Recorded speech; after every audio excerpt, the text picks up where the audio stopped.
up, everybody? Welcome to The Stack. I'm Alex. I am Pete. And on The Stack, we talk about a bunch of books that have come out this week, and we review them, and we give our recommendations, and then we sell them to you at discount prices. No, that's not how this works. Sure it is. Get them. You can get a bunch of comics, like a bunch of bananas, for only $10. If you buy 3, we'll give you the 4th free. Fourth free. Boop, boop, boop, boop. Also, we're taking one comic book and we're duct taping it to the wall and selling it for $120,000. Don't eat it. Oh, don't eat it. Current humor.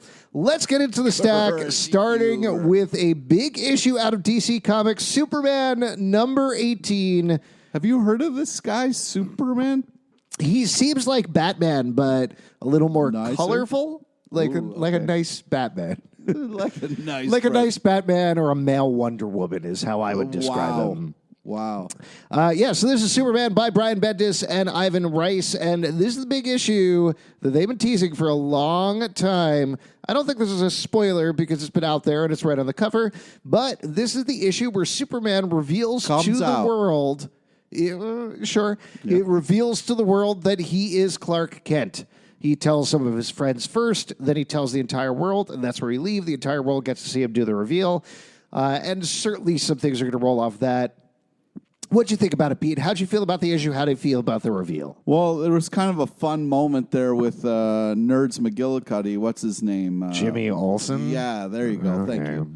Yeah, that was kind of funny. Jimmy Olsen is sort of like a depowered Wonder Woman who is male, or a Batman who doesn't wear a costume. That is nothing. There's 3 characters in the DC universe. They're all variations of each other. Oh, my God, you're awful. Yes, there is a fun moment with Jimmy Olsen where Jimmy Olsen pretends to not know and calls him out on the glasses. He also goes and tells Perry White. That was my favorite page of the issue. Oh, my God. No dialogue. Just, that was really powerful. Just he tells Perry. Perry is shocked, and then Perry goes over and hugged him. There was a moment where, like, Superman put his head down a little bit, and I was like, this isn't going to go well. And then went real well. They hugged it out. I'll tell you what. I don't like this idea at all. It doesn't make any sense to me. I don't know why they're doing it. I did not love the fact that multiple superheroes are like, go, Superman, you're telling the truth to the world. Because this, if they are dealing with it correctly, and I think they will, it's going to fuck so much shit up in such a horrible way. Yeah. Beyond just... Also, all of his stuff that he's written... about God, him at the end being like, and also I'm going to be Clark Kent journalist. I'm like, no, you're not. No, you're not. You're going to be sued for fucking malpractice, you asshole. You can't just. You are never going to fight crime again. You can't be a journalist after that. There's a reason that you did this. Yeah. That you had a secret identity to begin with, and you maintained it for so long. I think they're doing their best to make the argument that, well, that's not valid anymore. Also, he's lying, and that's not what Superman does. I appreciate that. And I think throughout it, it was drawn well, and they're doing their best job to get it. But the proof is going to be in the pudding, or more specifically, the proof is going to be in how this rolls out over the next couple of months, potentially also, years. Lex Luthor is super pissed, dude. Of course he is. Super pissed. Of course he is. I mean, contrast that with the very silly moment on Crisis on Infinite Earths, where Lex Luthor sees Tom Welling. It's like, could you imagine Clark Kent as Superman in those silly glasses? Yeah. I love that. So I would love it if Lex Luthor's like, I don't believe it. You're fooling me, Superman. And they just go with that. But that's not going to happen. Did you like this, though? Did you like this idea? Did you like the issue? There was sweet moments and nice where there was a moment where he's like, Lois! And then I like the moment with his boss. I like the moment with Lois Lane.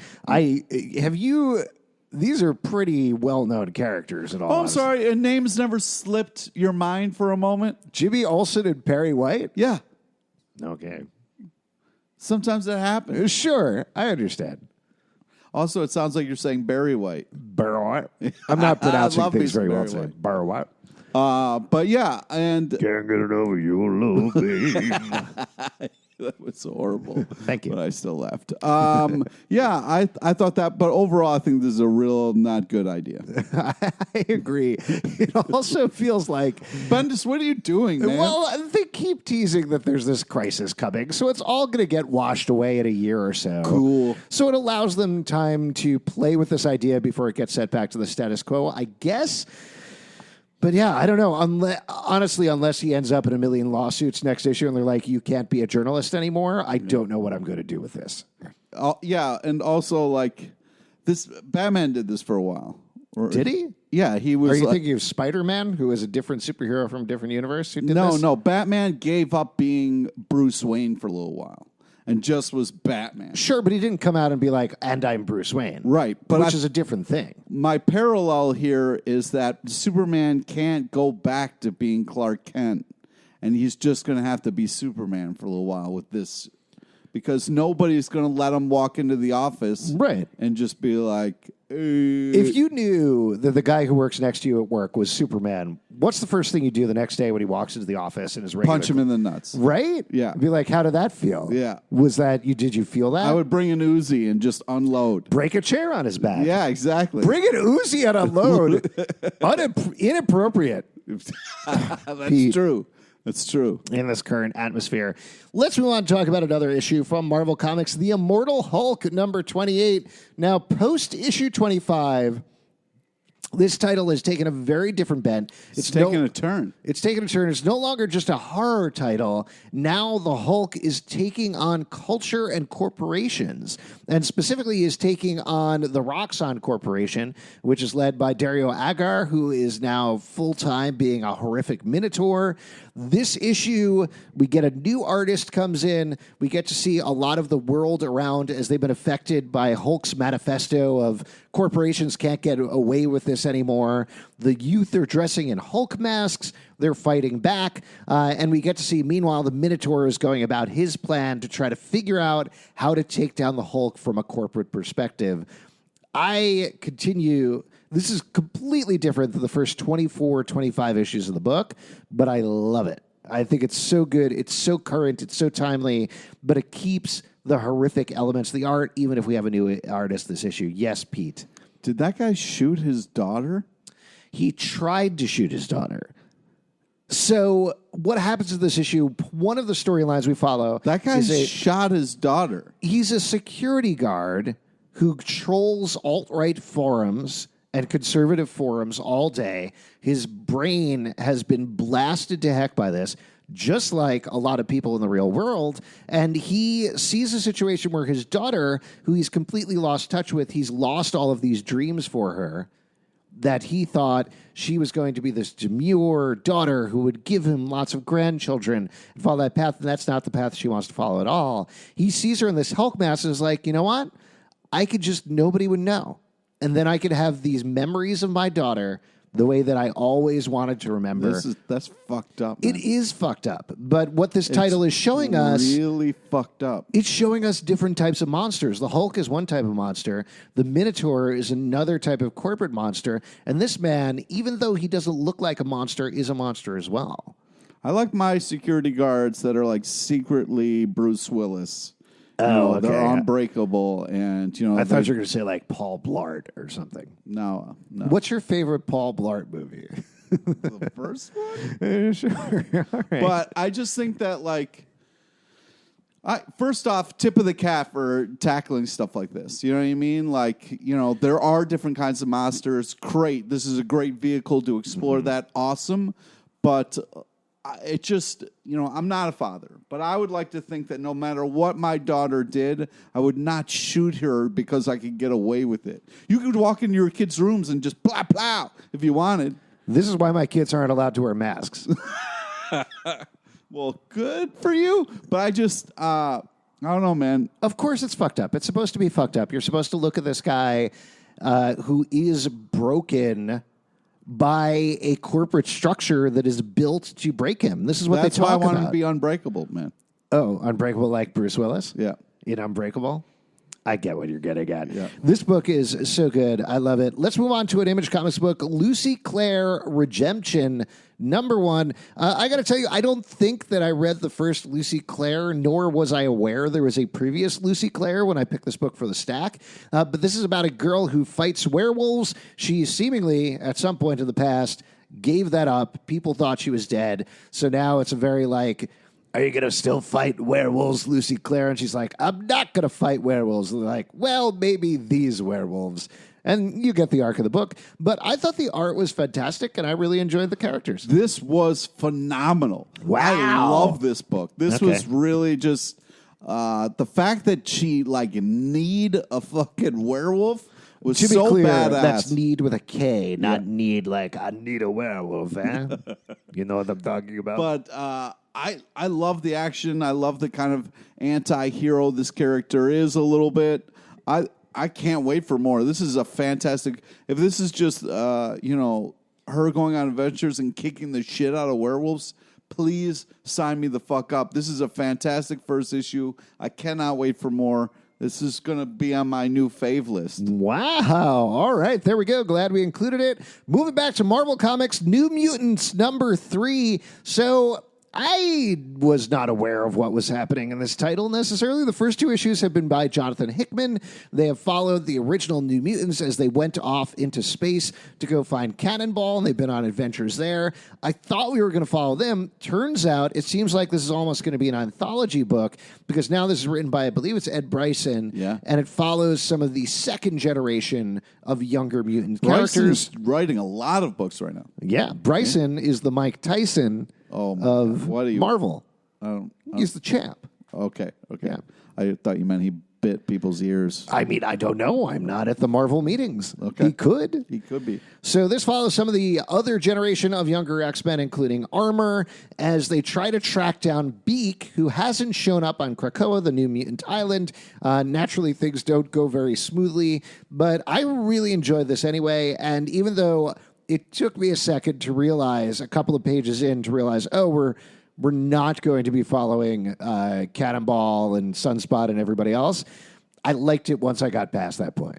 Cool. How'd you feel about it, Pete? I mean, the line at the last page was really great. What was the line at the last page? It was, this is why they send Wolverine first. Right. Oh, come on.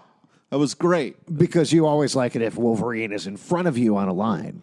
No, you just... Because, like, if you're going up to an ice cream machine, Wolverine's going to get, like, that thing where it's like, it's a little stuck and it's a little bloppy. And then they've gotten that first batch of ice cream out. So you go up to the soft serve machine and it's like, a perfect swirl. Wow. You've got some issues, man. I do not. I just feel very particular about my soft serve ice cream, and I wish Wolverine would go first. Yeah, I just meant, because he's the best at what he does. You just like the fact that they mentioned Wolverine's name in an issue. Well, it makes sense. In a complimentary manner. You can't have a bunch of kids going on recon missions thinking they can just walk into places and be okay. You need Wolverine. Would you, let's say there was a super shitty comic book you read, but in the middle of the comic book, somebody said, I liked The Punisher. Good comic book now, or still shitty? So you're saying this comic was a piece of shit? No, I liked it. No, it seems like that's what you were. This is like a good chocolate vanilla swirl, perfectly balanced. I just like the fact that they realized they were in over their heads, and only if Wolverine was there, things would be better. I thought it was great. It was just a joke. Well, either way, I'm glad you like that one line. I like the rest of the issue. I thought it was kind of interesting, the fact that, but it's really this whole thing. I'm interested to see where this moves forward, because here we got Beaker, and he is yeah. Beaker's a Muppet. I know, and that's why I did that joke. Thanks for explaining it. No problem. It's not a good joke because they're two different characters, Pete. Well, Beaker wouldn't be in an X-Men comic. That doesn't make any sense. He's not a fucking mutant, man. That's the fun of the joke. It's nonsensical. Nonsensical jokes sound Who went to Cornell here? Why am I explaining to you how jokes All I'm saying is if you said that joke, if you called him Beaker, and then you said, I like Wolverine, I'd be like, nice. And appreciate the joke. Anyways. Or if you compared it to ice cream in some way. So Beakenstein is there with his family, and See, that makes more sense to me. I'm glad we workshopped this. You know what? I'll just rewind the podcast. All right. So what were you going to say about the book, Pete? I'm going to say Beacon Schneiser is sitting there. You lost it again. Oh, man. Oh, well. That's not going to make sense, though, because I rewound the podcast. Oh, that's too bad. Joke out of context. What will happen? So, he doesn't know about all the secret drugs that this island is hoarding and not giving to other people. So it's interesting now that he's kind of in the know, like what the ramifications of that are going to be.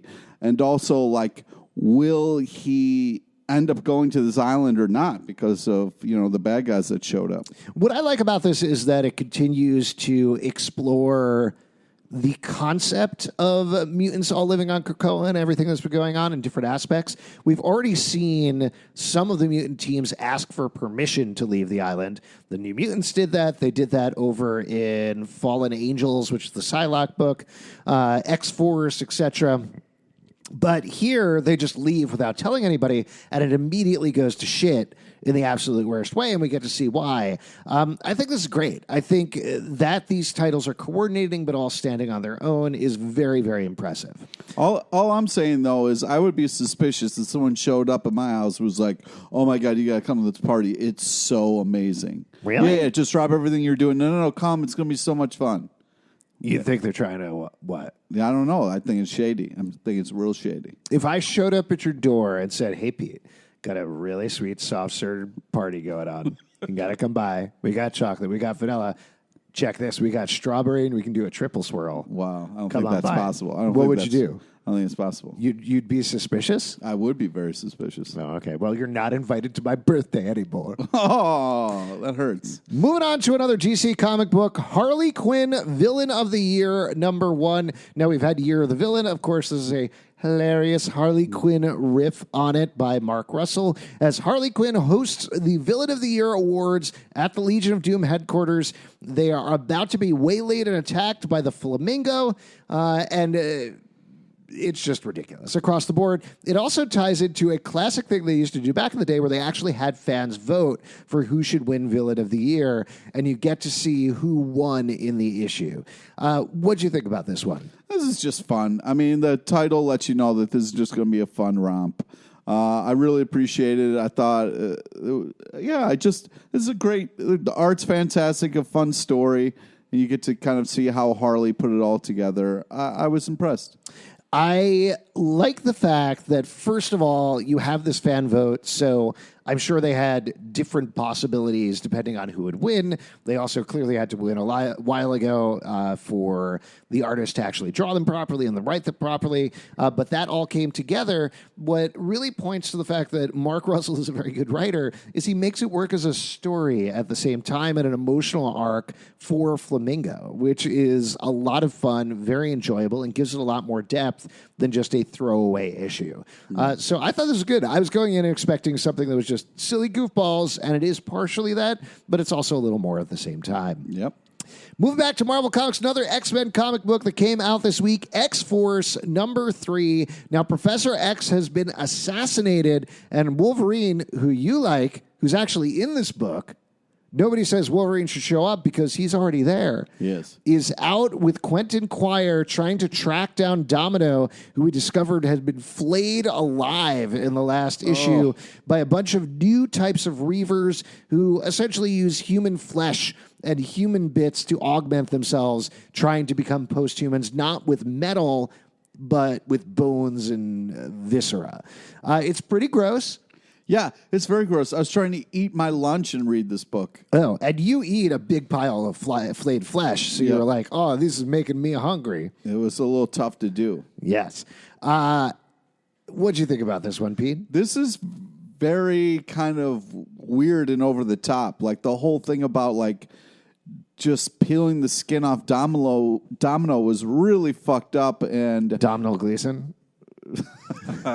I just feel like I wasn't happy to see this as an idea. It's pretty disgusting. It definitely follows up on the idea of X-Force as being the extreme team. Yeah. So if you're going to go extreme, great. Have flesh zombies with their muscles wandering everywhere. Have Domino be flayed alive, knowing that she's going to get her skin back. Watch Professor Xavier grow to a baby to an adult and burst out of a pod. It's a lot of stuff. These first 3 issues almost function as an origin of what X-Force is going to be, that they are going to push back and fight back. And again, on the fleshing out this world and figuring out thing, I liked the fact that Professor X realizes, oh, I wanted it to be this utopia, but it can't be that yet because the rest of the world won't let it be that yet. So I'm forgetting the exact phrase. It's a pretty famous phrase, but that greets somebody with one open hand and a closed fist on the other. Yeah. And that X-Force is going to be this closed fist, this threat that we are going to greet you. We are going to shake your hands. We're going to work with the world. But if you push back on us, we're going to fucking push back on you. Again, really enjoying how they're fleshing this out. This is like too creepy right now. I like extreme stuff, but like I was a little like, this is too much. And also, I don't trust this new Lollipop Xavier at all. Really? Yeah. We get to see his face finally this issue as he grows. Yeah. I don't trust Lollipop Man. You don't trust lollipops also. That's true. I was with Pete at a candy store the other day, and he smashed all the lollipops. Yeah. While you were singing the lollipop song. Yeah. Lollipop, lollipop, I don't want lollipops. Lollipop. Boom, boom, boom. Yeah. Another good issue. Moving on to an Image comic book. We are old. Yes, that song came out when we were 20s, I think. Yeah, when we were 30 years old. Yeah. Undiscovered Country #2. This is by Charles Soule and Scott Snyder. Have you heard of these two? No, I haven't. These are fresh new faces to me around the time that the Lollipop song came out. Oh, my God. The first issue of this book took place in a world that is suffering from a virus that is going to kill everybody in the world off called Sky. They got a message from inside America, which has been walled off for the past 30 years, and said, hey, we got a cure for Sky. We want to trade for you. Come on by. They found out things were way more fucked up than they thought they were. There's genetic monstrosities. It seems like a Mad Max land. They met a guy who thinks he's Uncle Sam, and that's where we pick up in this issue. As these survivors, the people who crash landed inside this new America, are told, we're going to get to the center of America, to the center of the spiral. And in order to do that, the first thing we need to do is get a key from this enormous glowing antlered dude named the Destiny Man. Insane amount of ideas going on here. What I love about this book already is that we've had 2 issues. We barely know these characters, but they've had cliffhangers on each issue that make you go, oh, shit. And it completely changes the premise of the book every single time. Yeah, it's pretty dense, everything that's happening right now. But I trust this team, and I think that it's just great stuff coming. It's really a crazy, fun read, and I can't wait for more. This is very interesting, very creative, and very over the top, and I'm looking forward to it. What I'm curious about right now is this book has really diving into the characters, which is very important because there's a bunch of them. And as we find out more about them and find out more about their motivations, it's also been twists a million in terms of everything that's going on in the world, and there's been a ton of info dump. I'm curious if we're also going to find out if it is saying anything about the state of America today. I think it already is. How so? Well, you got a giant wall, and Yeah, I guess there is that. Yeah. And giant shrimp. Yeah. And everybody loves a giant shrimp. Oh. Unlimited shrimp? Yeah. Oh, I would Red climb Lobster? a giant wall for that. Yep. This book is very good. The art is also gorgeous and stunning in it. All the character designs are great. Definitely pick this up. This is one you're going to want to get into early. Moving on to another book you're going to want to get into early from DC Comics' Hill House line, The Dollhouse Family #2. We talked about this book, the first issue. You're shaking your head, Pete, because you're like, yes, I'm into this, right? That's the no movement that you're making with your head? Yeah, no. I mean the no movement. All right, this is by M.R. Carey and Peter Gross, who were the team on Unwritten back in the day. They are now working on this. The first issue we met, there are a couple of different timelines going on. In the past timeline, we met a guy who was exploring a cave, got deep down in a cave, made some sort of weird deal with a succubus demon-type character who had sex. As you do when you are stuck in a cave. If you're hungry and in a cave and a succubus is like, have sex with me, you're going to do whatever, buddy. That's it. You know what I'm talking about? Yeah. Meanwhile, in the present timeline, we met a young girl who finds this dollhouse. The dollhouse at first seems magical, gives her the family life that she's lacking, but ultimately she finds out a thing about a black room that tries to make her a deal, which is, I will kill not your stepfather, but your mom's boyfriend. And in exchange, you come to live here forever. Instead, she ends up killing the boyfriend. That's where we pick up this issue. We find out the ramifications of that. Of course, the dollhouse gets worked in again. We get more horrific imagery. But man, I love this so much, particularly if you were a fan of Lock and Key back in the day. This is very pleasantly reminding me of that, but with a very different story. What, dude? What are you talking about? Oh, man. No way, man. This is... Lock and Key has like a heart to it, a niceness, This a warmth. also has a heart, but the heart is ripped out this of is the body. yeah, this is creepy and as eaten. fuck, man. This is violent in a way that's like creepy. We're Lock and Key. There's hope. They're working towards a future, a goal. This is just a fucked up demon that's doing fucked up shit. Well, but you are scared of dollhouses, right? I'm scared of dollhouses. I'm scared of like creepy kids. Yeah, like this. You're scared of comic books? This checks a So lot that of was boxes. terrifying for you. Yeah, this is a scary ass book. But I was happy to see what happened to that one fucking asshole kid. Yes. I really like this a lot, particularly if you are looking for a good horror book. The Hill House books across the board have been real good so far, which I'm very excited about. And this one's great. Let's move to one that maybe didn't scare Pete so much. From Marvel Comics, The Punisher Soviet. #2, last issue, the Punisher was on the trail of a dude who was killing a bunch of dudes, which the Just Punisher like was him. like, what are you doing killing Yeah. dudes like me? Hey, guess what, man? Punisher gets a friend. Punisher gets a friend Punisher gets a friend. who Come is on, a Russian man. Punisher. There's just a guy who wants to be like the Punisher. Yeah. And they like share stories, and one of them drinks, the other one just stays the Punisher. Here's the thing. What are the chances that the Punisher doesn't kill him at the end of the series? Not very good. Who cares, man? They're having a moment together. I don't know. I feel like that kind of taints all their interactions. No way, man. This is great. There is the narration, which is very odd to read, where they're working together, and the Punisher's interior narration is that he's like, "Oh, this is weird. I feel totally I trust this guy. I'm totally comfortable I with don't. him." It's been a long time since I've been in combat with somebody that I trust. And I was Oh. like, "Oh, the Punisher, that's Yeah, a they're friend." just throwing grenades Throwing back and grenades forth. together, having the time Having of their a nice- lives, Oh. killing a bunch of bad guys. Yes, it does rely on some Garth Ennis stuff that I feel like he does a lot, where in the second half of the issue, after they've killed a bunch of dudes, they're sitting down and talking, and the Russian dude is like, well, here's my backstory. It's very specific, historically accurate war stuff with lots of details about types of guns that we're using. Let's go. Yeah. And Garth Ennis does it so well that you read it and you're like, yes, this is very good. I've read you do this a million times. Come on, man.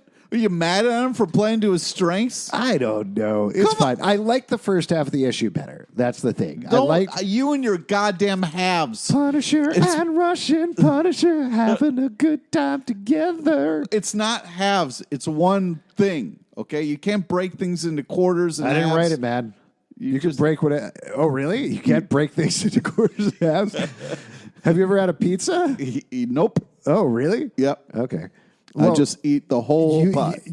Just give me a cheese round, uncut. Yep. That's what you say at the pizza place. Yep. This is very good. This is a good. It's Punisher. great. It's Yes. fun. Last one to talk about from DC Comics. Far Sector #2. We talked about the first issue about this as well. This is about a new, fresh Green Lantern who is sent to the furthest sector in the universe to investigate a murder. There's definitely some weird stuff going on with her behind the scenes. We don't really necessarily find out a lot more about that this issue, but we do get to find out more about the society that she is interacting in, which is very weird and very alien. I like this issue as well. The art's fantastic. Storytelling's great. I have never been a fan of Green Lantern, but this is really doing it for me. I'm really loving the storytelling. The main character is really cool. this is very original, and I'm very much enjoying this. I agree. It feels like a very different Green Lantern story, and it gets back to the core of what Green Lantern is, which is they're supposed to be space cops, which we haven't seen in, I don't know, ever. Yeah, it just is always, whenever I pick up a Green Lantern book, it's the history is so dense. They're dealing with things that have multiverses all the time. This is just a nice story that really does a good job of like piecing out the information that you're following with the main character. I've been really impressed with the art. I just think this is a really great way to kind of get into the Green Lantern universe. I agree. If you'd like to support our podcast, patreon.com/Comic Book Club. Also, we do a live show every Tuesday night at 8 p.m. at the People's Improv Theater Loft in New York. Come on by, and we will chat with you about comic books. Pete, what do you want to plug? Friend us on Facebook so you get to know about the amazing guests we have on our live show. Follow us on Twitter at Comic Book Live, comicbookclublive.com for this podcast and more. You can subscribe and comment on iTunes, Android, Spotify, Stitcher, or the app of your choice, and we'll see you at the comic book shop.